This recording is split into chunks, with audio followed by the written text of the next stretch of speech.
বিকেল থেকেই অঞ্জন দত্তের অপেক্ষায় হাজার হাজার ভক্তের ভিড় ৩০০ ফিটের এক্সপ্রেসওয়ের ঢাকা এরিনায়। অনুষ্ঠান স্থলে উপস্থিত হওয়ার পর থেকেই কান কথা ভাসতে থাকে চারদিকে। অসুস্থতার কারণে শেষ পর্যন্ত মঞ্চে উঠতে পারবেন কিনা অঞ্জন দত্ত। ঘড়ির কাঁটায় তখন ঠিক রাত ৯টা। সব উৎকণ্ঠা কাটিয়ে মঞ্চে আসেন অঞ্জন দত্ত। তবে এবারে মঞ্চে আসার দৃশ্যটা ছিল একটু ভিন্ন। গান, সিনেমার বার্ধক্যের কারণে অনেকটা ক্লান্ত এই কণ্ঠশিল্পী, তাই তো মঞ্চের মাঝে একটি চেয়ার পেতে শুরু করলেন গান। মঞ্চে উঠেই নিজের অসুস্থতার কথা জানান দেন গুণী এই শিল্পী। তিনি বলেন, মঞ্চে ওঠার আগেও ওষুধ নিতে হয়েছে তাকে, মঞ্চ থেকে নেমেও আবার ওষুধ গ্রহণ করতে হবে। তবু বাংলাদেশের দর্শকদের ভালোবাসাকে সম্মান জানাতে মঞ্চে এসেছেন তিনি। পরে চেয়ারে বসেই গান শুরু করেন কিংবদন্তি এই শিল্পী। রাত যত বাড়তে থাকে অঞ্জন দত্তের গানে ততটাই বুঁদ হতে থাকেন দর্শক। প্রায় ২ ঘন্টা গান পরিবেশন করেন তিনি। যদিও শারীরিকভাবে কিছুটা অসুস্থ, তবু বেলাবোস, রঞ্জনা কিংবা বৃষ্টি এমন সিগনেচার গানের ফাঁকে ফাঁকে ছিল অঞ্জনের কথার জাদু।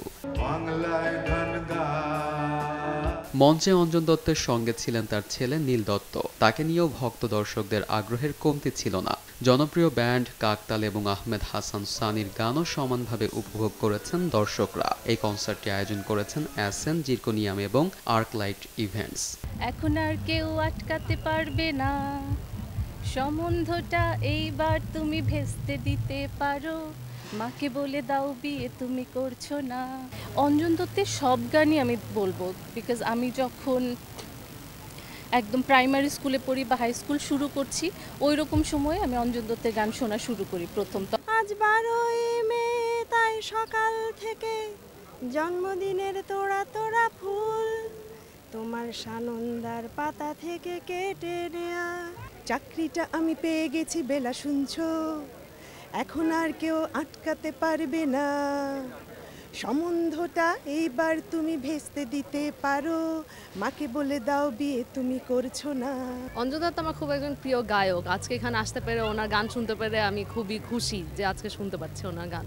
আমি তো খুবই এক্সাইটেড আজকে আসতে পেরে। ছোটবেলা থেকে আম্মুর কাছে অঞ্জন দত্ত, নচিকেতা এদের গানগুলো শুনে শুনে বড় হওয়া, তাই অঞ্জন দত্ত আসবে এটা শুনে আমার আম্মু বলছে যে আম্মু আসতে চায় আর কি। কিন্তু অঞ্জন দত্তের গান যেমন এটা হচ্ছে বেলাবোস, যে এটা হচ্ছে আমার মনে হয় প্রত্যেকটা মেয়েই যদি লাইফে কোনোদিন ভালোবাসার মানুষ থাকে, চাকরি যখন পায়, এটা একটা তখন প্রত্যেকটা একটা আমরা দেখা যায় ফেসবুক বলেন, সোশ্যাল মিডিয়ায় বলেন, মিমস দেখি যে চাকরি পেলেই বয়ফ্রেন্ড হোক, ভালোবাসার মানুষ হোক, তাদের গার্লফ্রেন্ডকে অথবা ভালোবাসার মানুষকে কল করে বলে যে চাকরিটা আমি পেয়ে গেছি, বেলা শুনছো।